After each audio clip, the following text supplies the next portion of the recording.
Gammada gammachuu har'a guyyaan guyyaa walitti isin fidee nagayaa fi fayyaan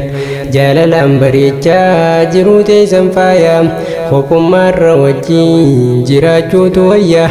baga wal argattan qaadiif kamariyyaan baga wal argattan qaadiif kamariyyaan gammada gammachuu har'a guyyaan guyyaa walitti isin fidee nagayaa fi fayyaan jaalalaan bareechaa jiruu teessan faayaa hopummaarra wajjin jiraachuutu wayya baga wal argattan qaadiif kamariyyaan baga wal argattan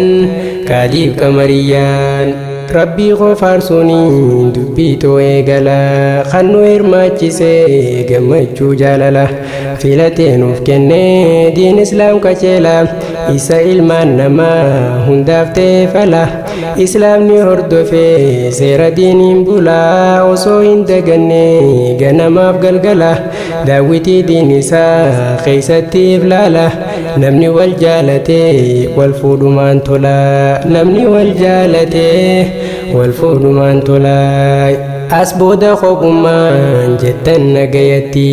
jiruun ifaa qabdu asirraa eegalti jaalalatan teeysan jabeeysaa sirritti isin walii gallaan fagoonni dhihaatti kabajaaf jaalalaa fidadhaa walitti tokko da'uu takka waliin lama taati sadii afur jecha deemtan fuulduratti ida'ama duraa wajjin riskiin dhufti ida'ama duraa wajjin riskiin dhufti gammada gammachuu har'a guyyaan guyyaa walitti isin fidee nagayaa fi fayyaan jaalalaan bareechaa jiruu teessan faayaa hopummaarra wajjin jiraachuutu wayya baga wal argattan qaadiif kamariyyaan baga wal argattan qaadiif kamariyyaan jidduu teessan kaayee rabbiin koo mahabbaa wal jaalachuu malee hin qabdan barjibba jiraadhaa nuuf jiruu tan qabne daddarba ilmaan keeysaniifis gaggaarii nuuf tahaa isin haadha abbaan riskii halaal gaarii tan seentu wal gubbaan isin haa badhaasuu jenna rabbii qaba isin wal jaalannaan isin hin rakkisuu rabbiin koo waa dhabaan wanti barbaachisuu godhuudha sababa wanti barbaachisu godhuudha sababa guyyaan kun bar guyyaa hawwiidhaan eegamu kan misirroonnini walitti ijaaramu guyyaa qalbii isaanii keessa barreeffamu kan warshaan ilmaanii utubaan dhaabamu kallattiin jireenyaa jaalalaan kaa'amu jireenyi jaalalaa kan waloodhaan inni yoomuu hoogganamu isaan wal biratti kan jaallatamu wanni wal jaalachuu caaluu hin argamu wanti wal jaalachuu caaluu hin argamu gammada gammachuu har'a guyyaan guyyaa walitti isin fidee nagayaa fi fayyaan jaalalaan bareechaa jiruu teessan faayaa hopummaarra wajjin jiraachuutu wayya baga wal argattan qaadiif kamariyyaan baga wal argattan qaadiif kamariyyaan namni wal jaalatu bar waliif qoricha waliin dubbatullee wal fahama jecha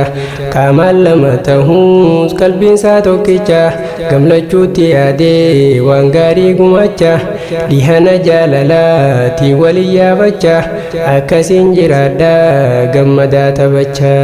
akkasiin jiraadhaa gammadaa taphachaa jaalalti ilmoo nama harkaa fuutii abbaan sii guddisuuf itti lafeeti namaaf kennee dhiisaa duudarraa galeeti garaatti jabaattee jalaa fuuti dhiirti mana isaanii dhiiftee warra gurbaa galti namayyuu laalaaqaa mee jabeenya siiti dhiirtummaa yookaanuu dhuganni dhamaati jiraachuun dandeessu dubartiin alatti jiraachuun dandeessu dubartiin alatti gammada gammachuu har'a guyyaan guyyaa walitti isin fidee nagayaa fi fayyaan jaalalaan bareechaa jiruu teessan faayaa hopummaarra wajjin jiraachuutu wayya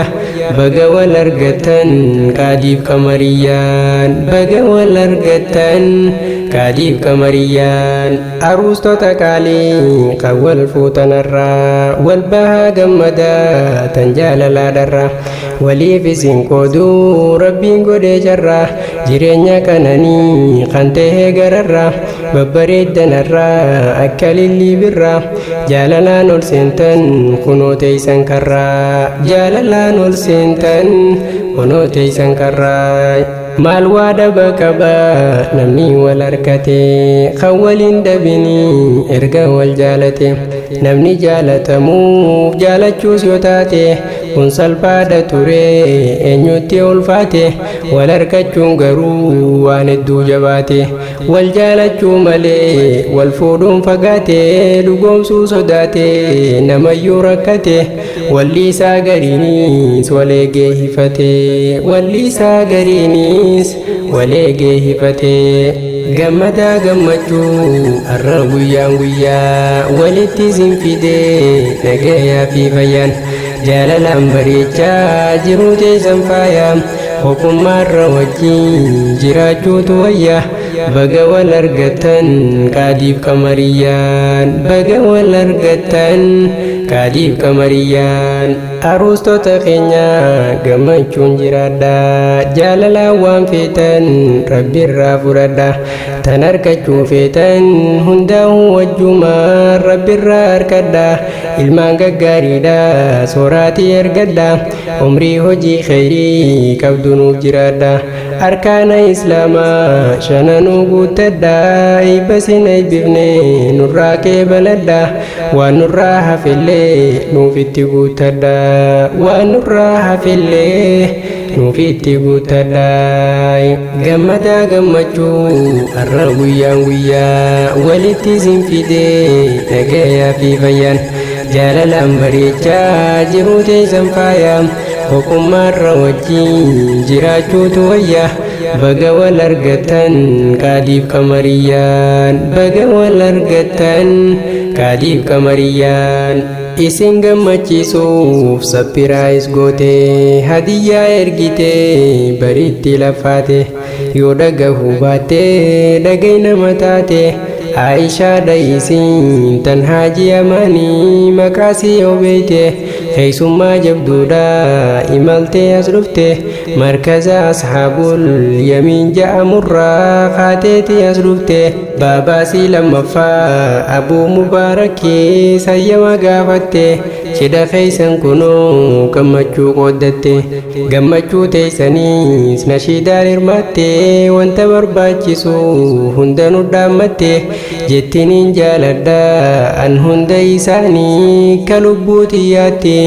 jette naaf ji'inii baganaaf gammaddan yaatiruu wantooti isiniif gammadee anis gama kooti dhaamsa isii fuudhee fidee isinitti hadiyyaa isiitiin kenne isinitti hadiyyaa isiitiin kenne isinitti qaadii qiyya kana meewaatti dhaammadha dubartiin tun isin amaanaa jabduudha waa hundaan nuuf tahiif daawwitii isiidha itti nuuf dhihaadhu kabboleeysa siidha rakkoof dhiphinasii wajjin qooddachuudhaan abbaasii nuuf tahiif waa hundaanuu isii tana utubuudhaan jaalallee sii gaarii tahiif ta'e giiftiidha waa hundaan milladhu gammachiis giiftiidha horaatii nuuf saaraa gonfadhaa milkiidha horaatii nuuf saaraa gonfadhaa milkiidha gammadaa gammachuu har'a guyyaan guyyaa walitti isin fidee nagayaa fi fayyaan jaalalaan bareechaa jiruu teessan faayaa hokkummaarra wajjin jiraachuutu wayya baga wal argatan qaadiif qamariyaan baga wal argatan qaadiif qamariyaan gammadaa gammachuu har'a guyyaan guyyaa walitti isin fidee nagayaa fi fayyaan jaalalaan bareechaa jiruu teessan faayaa hokkummaarra wajjin jiraachuutu wayya baga wal argatan qaadiif qamariyaan baga wal argatan qaadiif qamariyaan